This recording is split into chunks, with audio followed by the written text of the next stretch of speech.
Untuk amanat istirahat di tempat. Rak.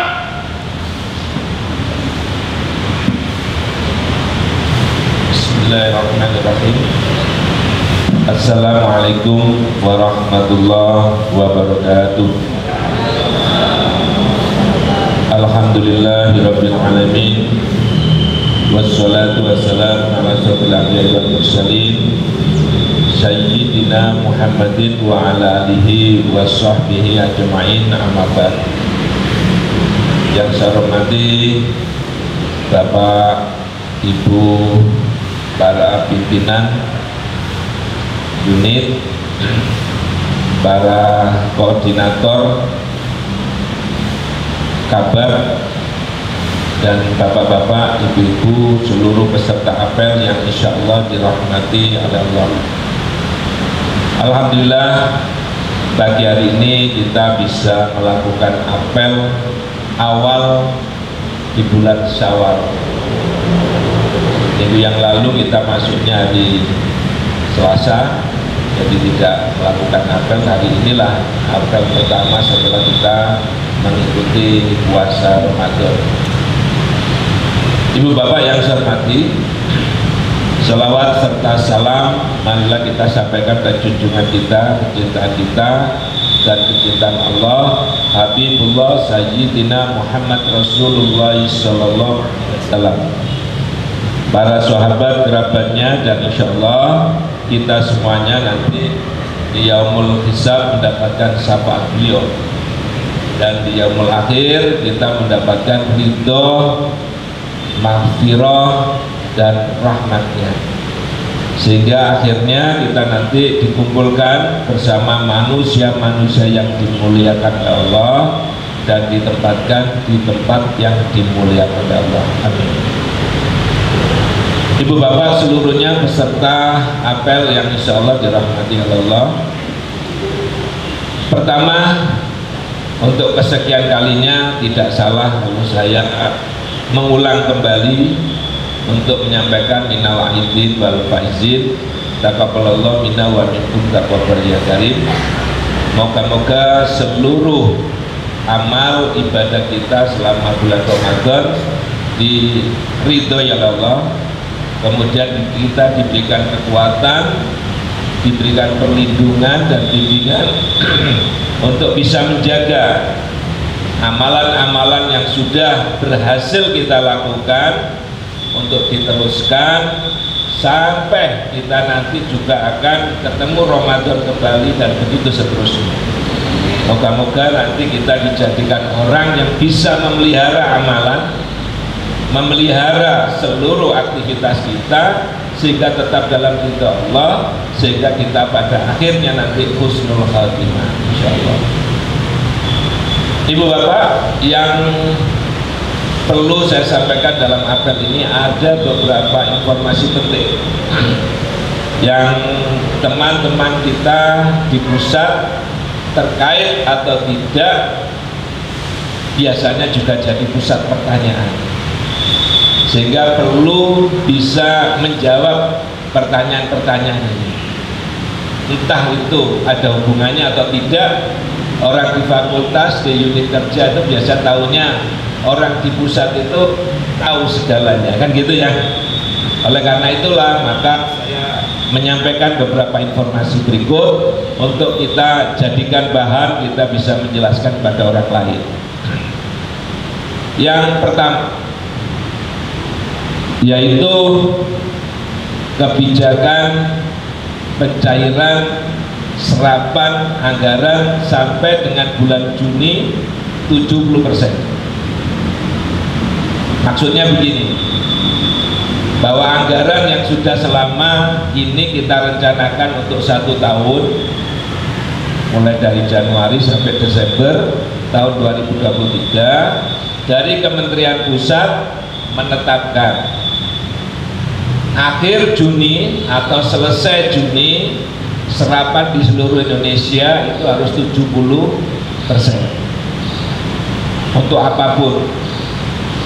Oleh karena itu maka dilakukan evaluasi beberapa waktu yang lalu, tanggal 4 bulan Mei tahun 2023 kemarin dipimpin langsung oleh Bapak Menteri melakukan rapat koordinasi Kementerian Agama. Alhamdulillah UIN serapannya baru 11, sekian persen, terbawah di seluruh Indonesia. Oleh karena itu, mau tidak mau di setiap unit kerja kita harus melakukan percepatan penyerapan.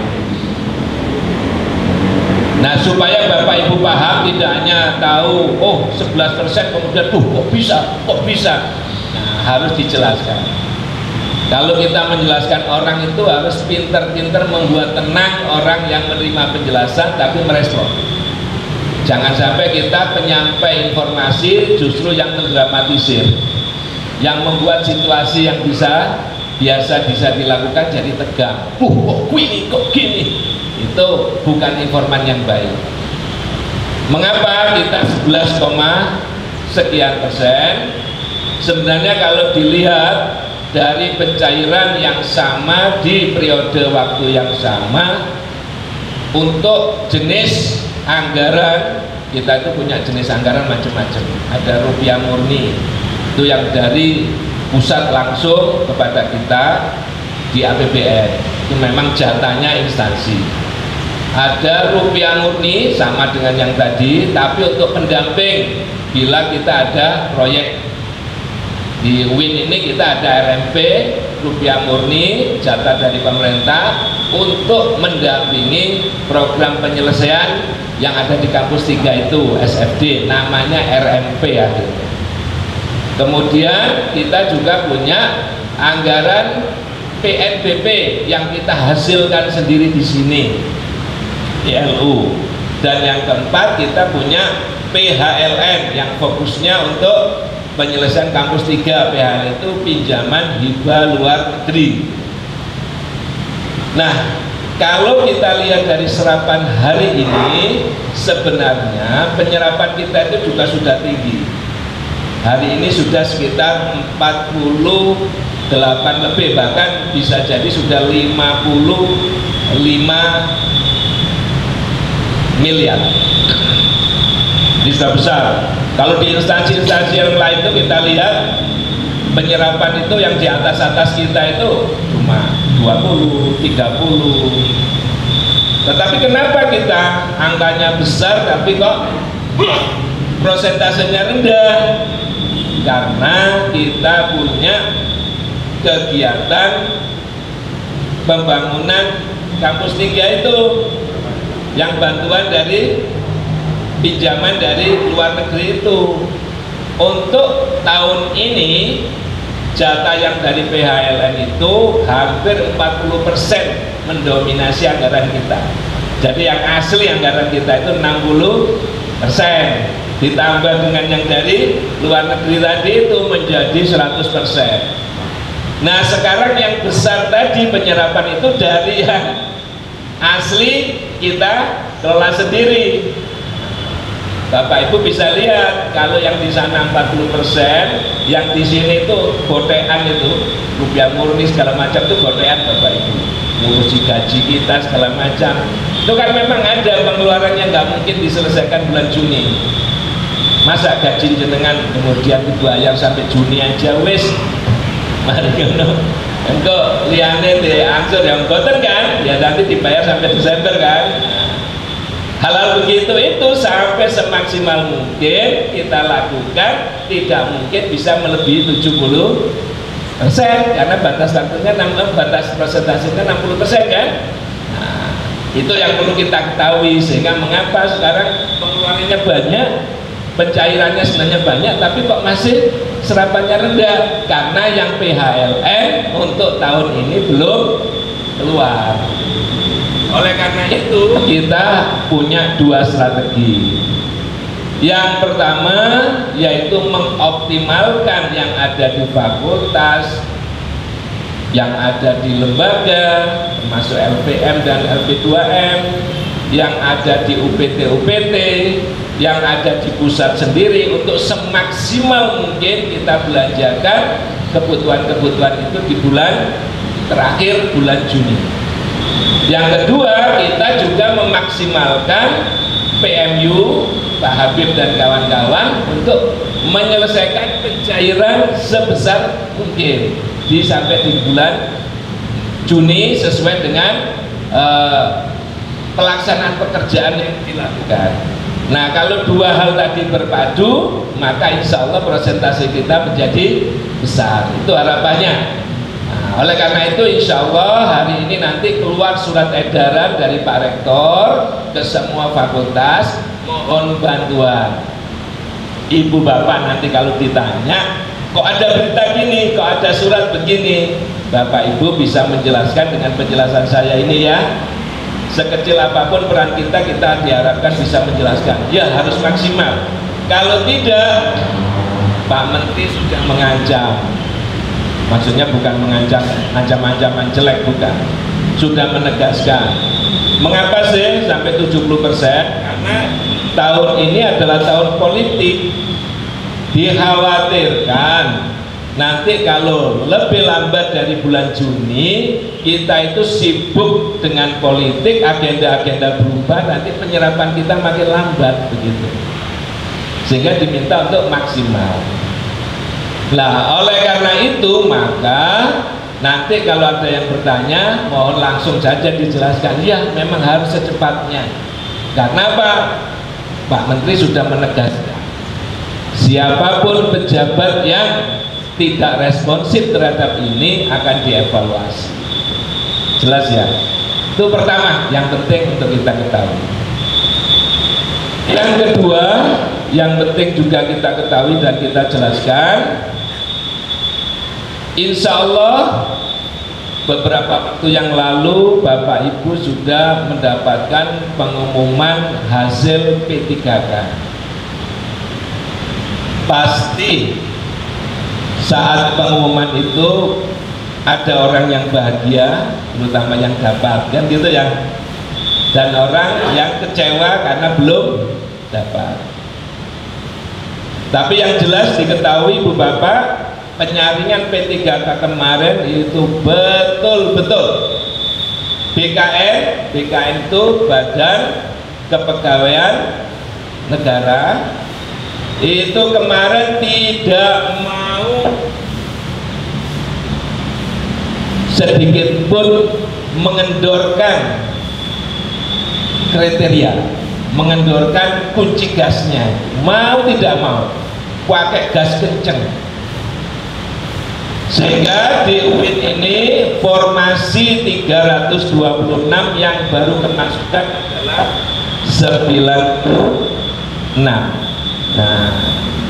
oleh karena itu ini juga jadi bahan pemikiran kita semua.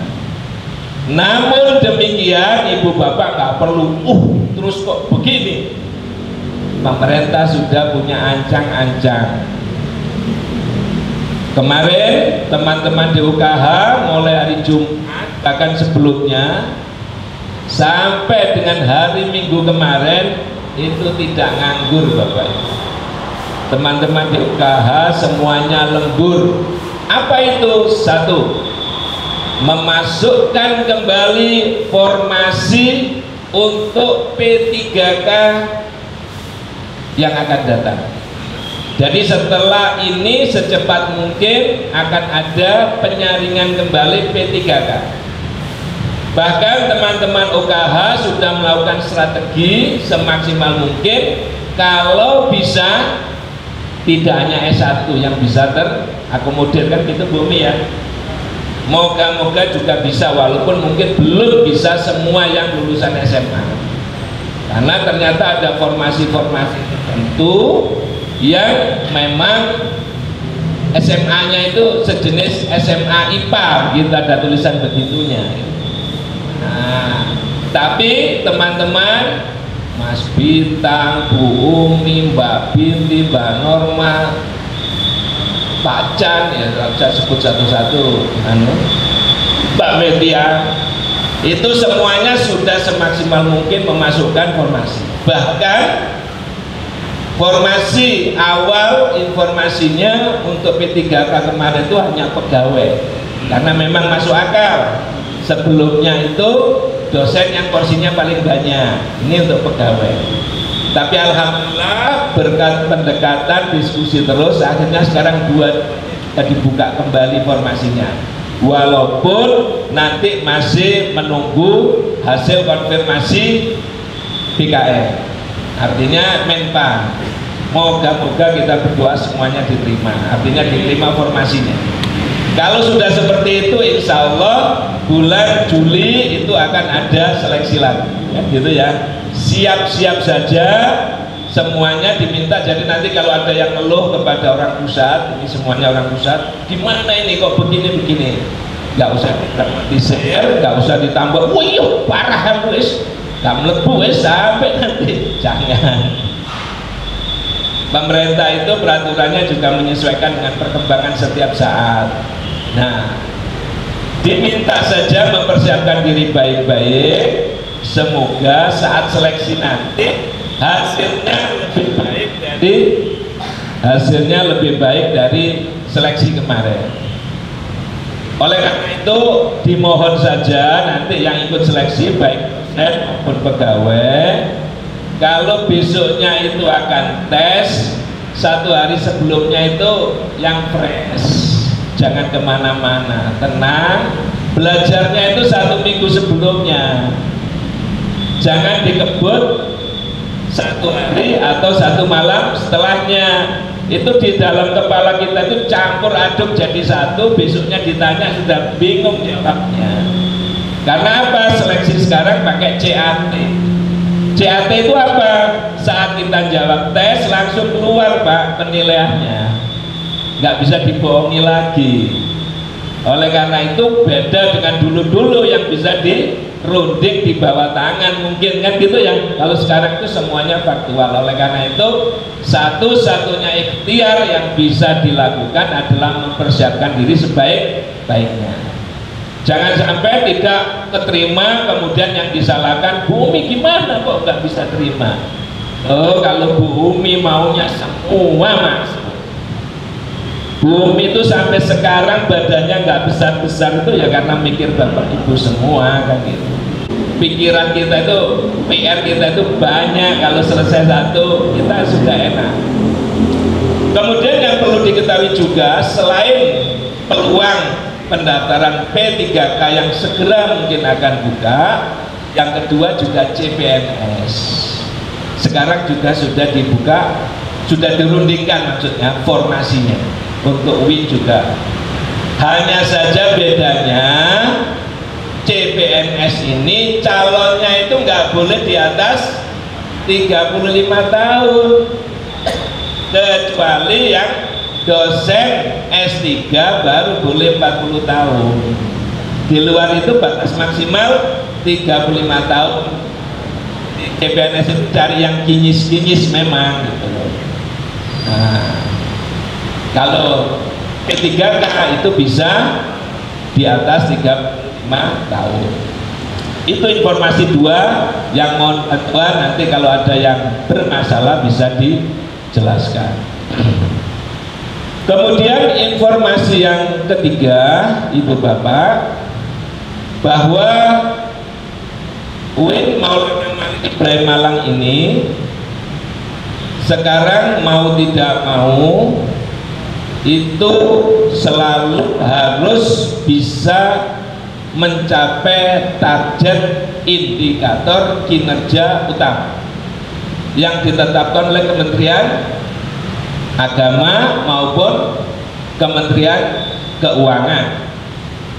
Nah, indikator kerja kita masing-masing itu diukur Bapak Ibu. Beberapa waktu yang lalu sudah dilakukan rapat kerja. Rapat kerja itu menghasilkan indikator kerja yang harus diwujudkan Pak Rektor.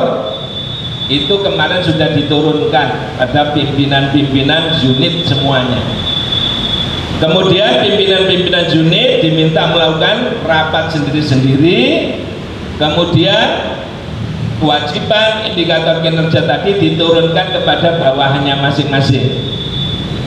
Termasuk insya Allah di bapak-bapak, ibu-ibu nanti kecipratan indikator kinerja yang harus diselesaikan oleh Pak Rektor tadi kepada pimpinannya, kepada semuanya. Nanti masing-masing kita, karena sekarang ini kita ini adalah paling banyak adalah jabatan fungsional, diharapkan bapak-bapak, ibu-ibu di dalam mengerjakan pekerjaannya itu paham betul dengan tugasnya.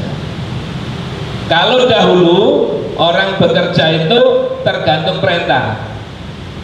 Kenapa awakmu bagian, misalnya bagian kepegawaian kok nggak kamu melakukan itu? Belum ada perintah. Jawabnya gitu kan. Kenapa Mas Samsul sampai kok nggak bergerak? Belum ada perintah. Kalau sekarang orang bekerja itu ada jabatan fungsionalnya. Mas Samsul itu bagiannya yaitu mengurusi manajemennya Pak Rektor. Mulai dari bagaimana Pak Rektor masuk kerja, siap kerja, proses-proses surat yang datang segala macam, diperintah atau tidak, Mas Samsul itu justru yang bisa berinisiatif. Kenapa Mas Samsul nggak gini? Nggak ada perintah Pak dari Pak Rektor. Kenapa begini? Nggak ada perintah Pak dari Pak Rektor. Perlu diketahui, Pak Rektor itu yang dipikirkan mulai dari semut hitam yang ada di kampus 3, kampus 2, kampus 1 sampai kampus 4 itu dipikir Pak Rektor semua. Banyak. Bisa jadi mau mengeluarkan perintah itu harus banyak, dikerjakan saja. Lah, di antara kesibukan beliau yang begitu mungkin ada yang sempat memerintahkan, ada yang belum. Itulah fungsinya staf, mengingatkan, Pak ini ada kerjaan ini Pak, Pak saya sudah membuat ini, analisnya begini, tinggal keputusannya Pak. Keputusannya gimana Mas? Keputusannya kemungkinan ini. Lah kita itu jadi pegawai harus bisa membantu begitu. Jangan disampaikan, halo tes, ini mulai halal bihalal kemarin, ini jadi PR khusus. Nah, jangan sampai begini, Pak Rektor ini surat yang sudah saya peroleh dari UKH, terserah Pak Rektor mau diapakan, ditindaklanjuti boleh, tidak boleh, dimasukkan peti boleh. Wah itu namanya jenengan bukan bantu Pak Rektor, namanya itu menambah beban Pak Rektor. Staf itu dipasang Bapak Ibu karena yang punya staf itu pekerjaannya banyak, sehingga staf dipasang itu diminta untuk mengurai, ikut membantu mengurai. Tadi yang saya sebut itu sekedar contoh Mas Samsul, karena saya tahu kalau saya sebut Mas Samsul insya Allah nggak sakit hati ya gitu Mas ya, masih saya welek-welek aja apa-apa, paling cuma ngetemen gitu. Tapi maksudnya nasihat saya tadi itu diterjemahkan oleh seluruhnya, staf di keuangan, di UKH, staf di pimpinan, staf di kemahasiswaan, staf di akademik, staf di manapun, LPM, LP2M. Sekarang tradisinya jangan menunggu perintah. Kalau memang ada perintah yang memang Bapak Ibu tunggu dan penting, justru Bapak Ibu datang nyodorkan, Pak apa perlu saya diperintah ini Pak, ini ada begini, ada begini, ada begini, ini kalau nggak diselesaikan begini Pak, mohon petunjuk. Lah begitu, sehingga pimpinan bisa langsung, oh iya kalau gitu saya perintahkan sekarang. Nah, di mana-mana sejagat raya itu model pekerjaan itu memang begitu Bapak Ibu. Jadi tidak bisa ditumpuk-tumpuk pimpinan, ini ada surat kemarin nggak tahu itu saya temukan di meja situ, terserah Bapak. Setelah Bapak baca mau dibagikan untuk bungkusnya kacang, untuk apa boleh, jangan begitu. Itu pimpinan bisa tambah pening Mbak, lihat wajah panjenengan nanti bisa kelihatan wajahnya SpongeBob gitu. Itu di film SpongeBob kan gitu ya sukanya. Nah, jadi kita punya kewajiban untuk mempermudah pimpinan untuk mencari solusi. Karena yang punya kewenangan itu pimpinan untuk mencari solusi dan mengambil keputusan, tapi kita harus paham setiap pengambilan keputusan itu beresiko. Oleh karena itu pimpinan itu beratnya di situ, Pak. Decision making pada saat mengambil keputusan itu mesti ada resiko. Resikonya siapa yang nanggung? Pimpinan kan? Nah, oleh karena itu Bapak Ibu yang harus bisa memperjelas, menguraikan supaya pimpinan saat mengambil keputusan tepat, sehingga siap dengan resikonya serendah mungkin. Itu yang namanya analisis resiko. Ibu Bapak, 4 hal ini yang penting saya sampaikan kepada panjenengan semua untuk dipahami. Kita berharap moga-moga kinerja kita makin baik. Setelah lepas Ramadan, pekerjaan kita makin lancar, makin mudah kita kerjakan, semuanya makin terselesaikan. Banyak target-target besar yang harus kita selesaikan di tahun ini.